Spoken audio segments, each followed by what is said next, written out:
Hi guys, it's Tone again. Just another update on my week.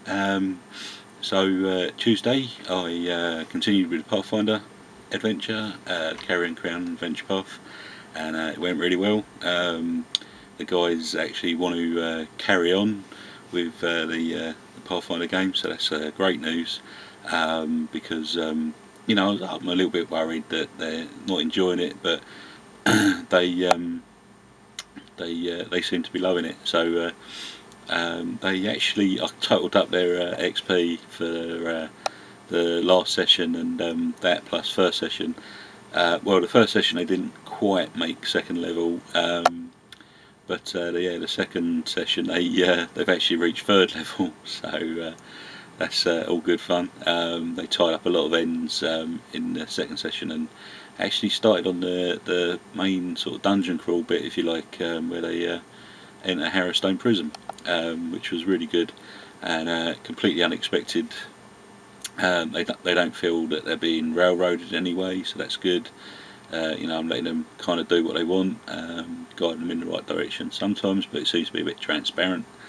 I think my GM mojo is still there, in some way or another.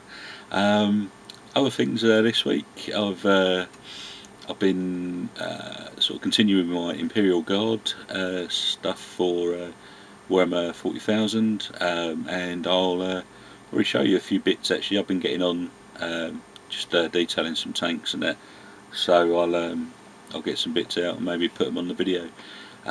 Also picked up the Dark Eldar Razorwing jet fighter, which is the new release this week. Got it on Thursday, which is quite early because GW only get it today, which is Saturday. I've built that up and it looks lovely. I've not put any paint on it yet, I'll probably flip this around and we'll have a little look at the models I've been working on. Everything's pretty much work in progress. There's a couple of things that I'd call finished for now, but more can be done to them. It's just whether I can be bothered or not. Alright, I'll try and patch this video up as best I can and we'll get on. Right, so this is the first thing I'm going to show you. It's a Leman Russ battle tank, and I've just been working on this. I've set it up as like a bit of an infantry killer. It's actually a really old model that I had from my Space Wolf army, which was going back to maybe year 1999, 2000. And you see, hopefully you can see it. It's not looking too good on the viewfinder. It looks a bit dark, but try and angle the light a little bit. But yeah, I've got a camo pattern going on. This is one I've just started detailing, getting all the bits and bobs, all the fine details ready. Got like the sandbags on the top and binoculars resting there. I've done it with the two heavy bolter sponsons, heavy bolter at the front, and the twin linked auto cannon as the main gun. So yeah, there's a bit of the camo pattern that I've done. My airbrush is completely clogged up, so what I'm doing for the camo is I'm just dry brushing with the base colour is Primate Black, then base colour is Tamiya Olive Drab 2 spray, and it's TS28 is the spray can. I just had a couple, sort of 1 1/4 cans in the garage from before, and I use that as the base colour, and then for the camo I'm dry brushing lightly with snakebite leather, letting that dry, then dry brush of desert yellow, let that dry, then those two are both diluted actually and then dry brushed, and then I'm doing sort of a neat light dry brush with Commando Khaki. They're all Games Workshop paints. Okay, let me just grab another tank foil. So this one is the more modern Leman Russ battle tank. You see it's got a different turret design, and it's all plastic, whereas the other one had some metal bits. The exhaust ports are slightly different, and there's a few bits and bobs that are different there, but the Aquila markings are a bit different. Done this one as straight up Lumen Rust battle tank with battle cannon. It's got the searchlight on the top, just because it was in the kit. Heavy bolter, sponsons, and a las gun on the hull. And this one is base colour and camo only at the moment, so I've not done any of the detailing yet. But it's a lovely kit. I mean, it looks like, you know, sort of a modern Challenger or Abrams sort of turret on there. Very nice compared to the older sort of squarer looking one. See those two side by side. As I say, the other one's got, I think it was an Imperial Guard Lemon Rust, the older one, but it was done as Space Wolf, so I had to change it a little bit, make it sort of legal, if you like, again. It had a twin linked las gun on the las cannon on the turret, and that wasn't legal in the new Imperial Guard book. This one, I'm calling it done for now. It's got the transfers on, it's you know, got all the lenses painted in and stuff like that. This is a Imperial Guard Chimera, which is their main transport vehicle. Carry up to 10 troops, I believe. Same idea for the camo. You can see this one's a lot more finished off, if you like. It's got coats of varnish on and stuff.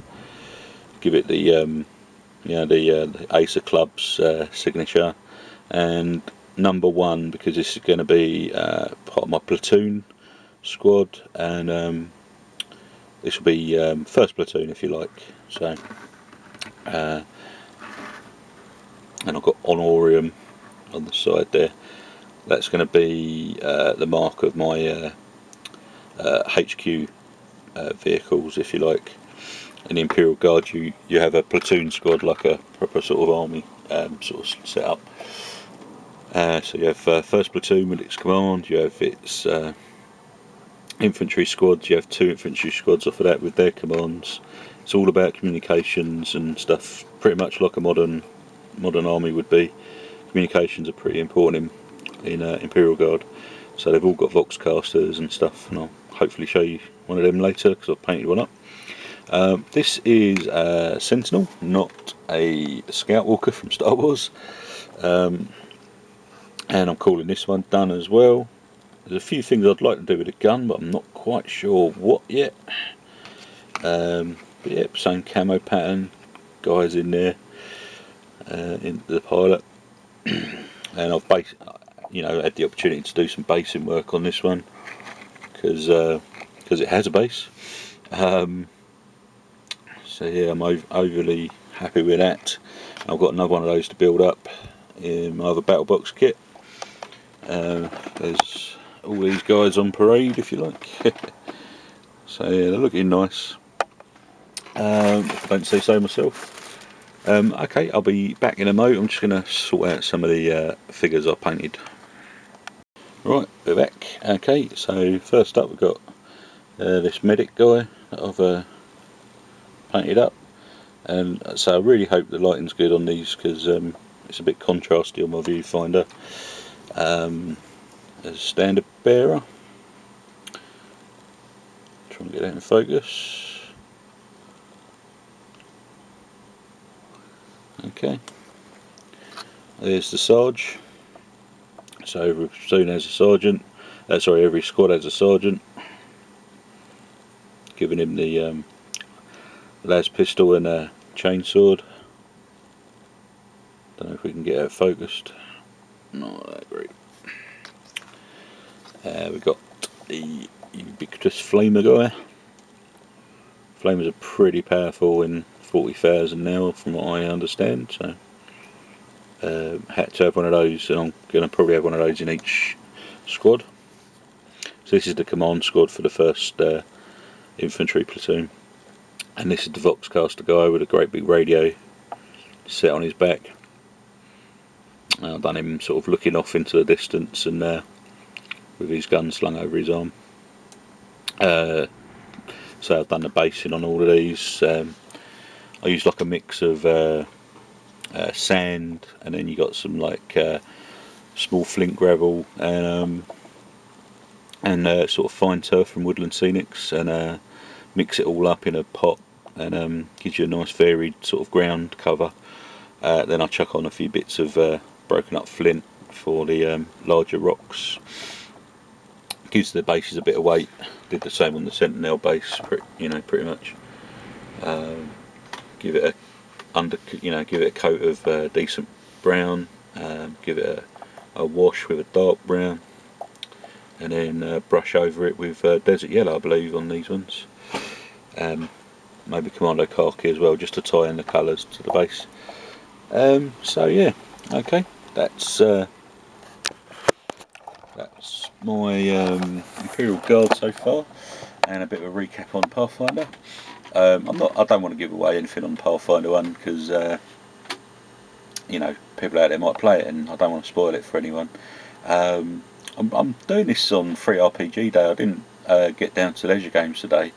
One thing and another. I'm feeling pretty ropey at the minute actually, so I'm not sure what the problem is, but anyway, got a few things to get on with as well today, so couldn't really sort of afford the time, unfortunately. But from what I understand, there's Black Crusade game, and like the free. That's one of the free RPG things they're giving away, like a mission for that, which is the new Final Fantasy Chaos Space Marine or Chaos source, RPG. There was a World of Darkness game going on, but I just read on Twitter, on the Twitter feed from Leisure Games, that that's had to be cancelled due to illness. So I guess whatever I've got's going around a bit around the North London area, and I don't really know what else they were going to play. I know they were looking out for a few things, and I was pretty tempted, but I've got a few things going on today, unfortunately. So, but to miss out. But generally by the time I get down there, everything's gone anyway, so I'm not too worried. It'll be up on a PDF soon anyway, I'm sure.